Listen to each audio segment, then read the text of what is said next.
If you're waking up with a headache, sinus congestion, brain fog, not feeling rested, even if you're getting 8+ hours of sleep and it's uninterrupted sleep, I'm not talking about you're getting 8 hours of broken sleep, you might be dealing with lymphatic congestion of your head, specifically your brain. Now, what we're going to talk about is what the glymphatic system is, why it's important to get proper sleep, and what are some things that you can do to help support your glymphatic system so that you can wake up feeling more refreshed, less puffy, better brain function, and ultimately a cleaner, clearer brain. All right, up until about 2012, so 2012, prior to that, we didn't think that the brain had its own lymphatic system, and it was partly because we couldn't visually see it. Since then, we now know that the brain has its own unique glymphatic system, meaning glymph from glial cells, part of the brain, and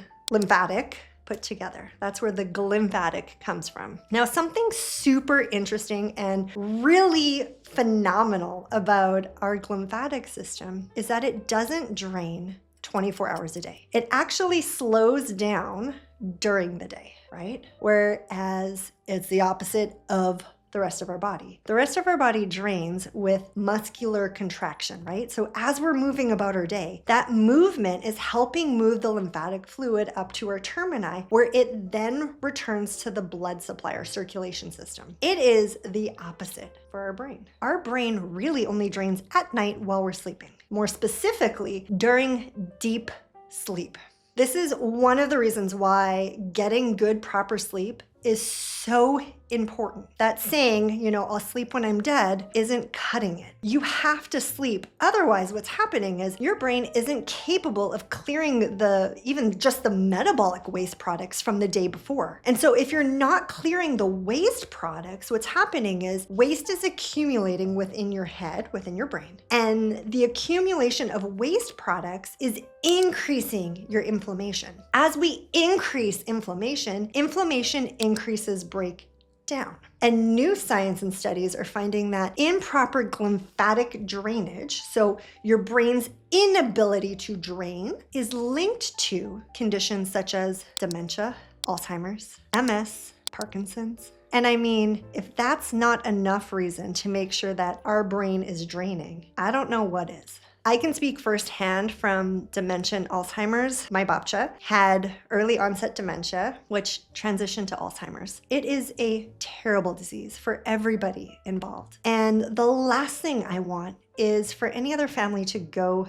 through something like that, especially if it's avoidable. So let's talk about some things that we can do to support the glymphatic drainage, and then I'm gonna give you a quick, less than 5-minute routine that you can do before you go to sleep to improve lymphatic drainage. All right, couple things. One of the things I'm gonna recommend is that you reduce your blue light exposure. So wearing these really nifty blue blockers is actually going to be super beneficial, especially if you're working on the computer a whole lot. Now, I don't wear these in my videos because the glare drives me crazy, but when I'm working on my computer, you better believe that I'm wearing these. And then at night, when I'm going to sleep or getting ready to go to sleep, I am putting on these. I'm wearing, when the sun goes down, more of a deep orange red lens. And the reason this is this is really going to help with circadian rhythm. So I use these to help support a deeper, better sleep. The next thing I'm going to recommend is that you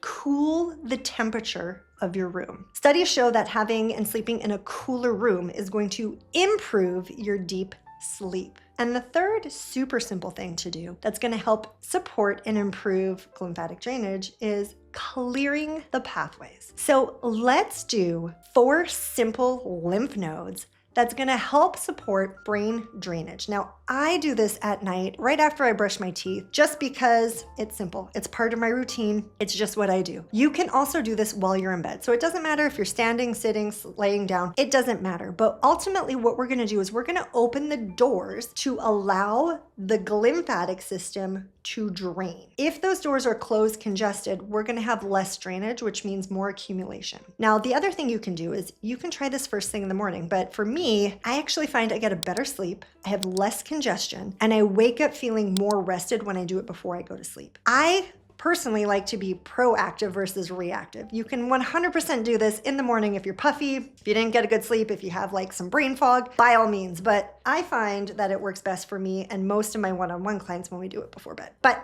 give it a try. So what we're gonna do is we're going to do 30 seconds in each spot, and then we're gonna do some neurolymphatic movements to help influence the lymphatic fluid in the vessels to drain. All right, let's go. So we're gonna start with the termini. We're gonna do 30 pumps.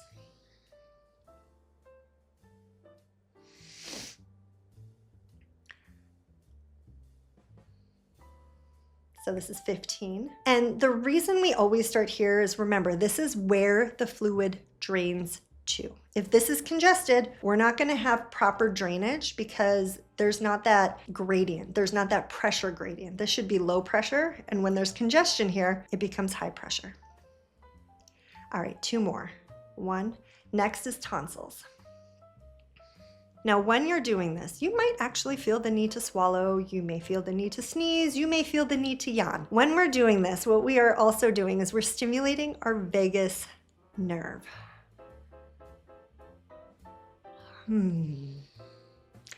This feels so good. This is actually a really nice reset, even in the middle of the day. Just because I'm telling you this is a good time to do it at night doesn't mean you can't do it at any other point during the day. 5, 4, 3, 2, 1. Ears. Now the ears are really interesting. This one we're still slightly stimulating our vagal nerve, but by opening up our ears, our eustachian tubes, you might actually feel or hear some popping, some crackling. I'm feeling the need to like yawn and move my jaw around to ultimately clear my ears. Oh, that feels so nice. Again, the movement is about 1 per second. We're not going like this, okay? It's gentle, it's slow, it's controlled. We're not squeezing the ever-loving heck out of our head.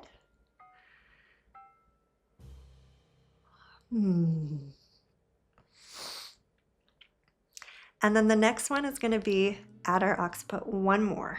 Good job. So we're gonna take our hands, put it behind our occiput.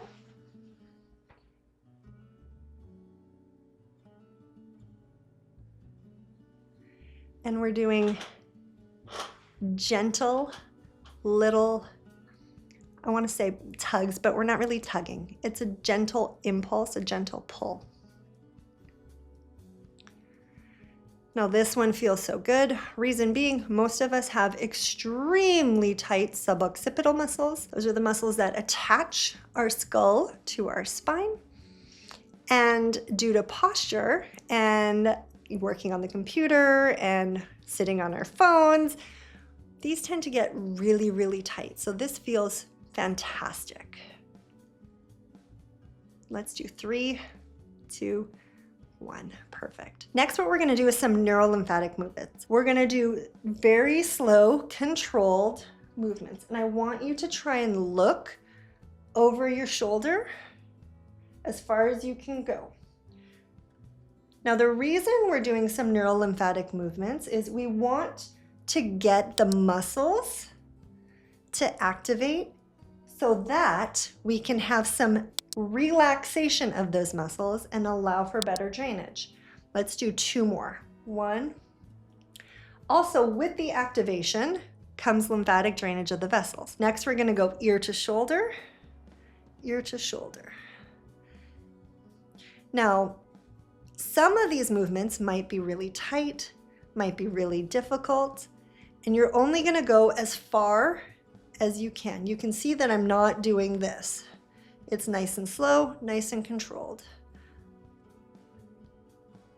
And you can probably notice that as you warm up and as you get going, you're going to get more movement as things loosen. Good. Now let's go shoulders to ears and then down and bring our shoulders down. Shoulders to ears and down. We're not bringing our head down or forward. We're going up, hold, and then down. Up, hold, and then down. Up, hold, and then down. Most of us have tight muscles up through our traps, and activating it can help release it. Good. And then last, we're gonna go up and down just to finish this off.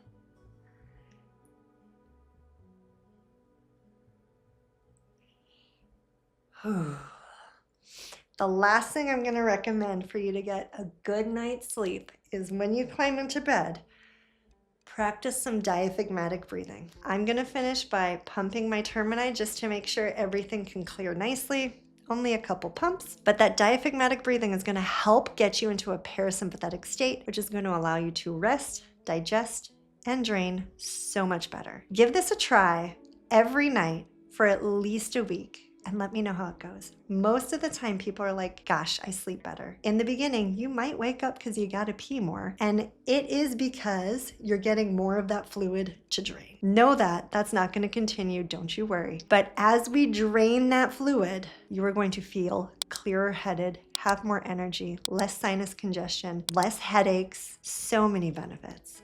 I'm so excited for you guys. Thanks for being here and happy draining.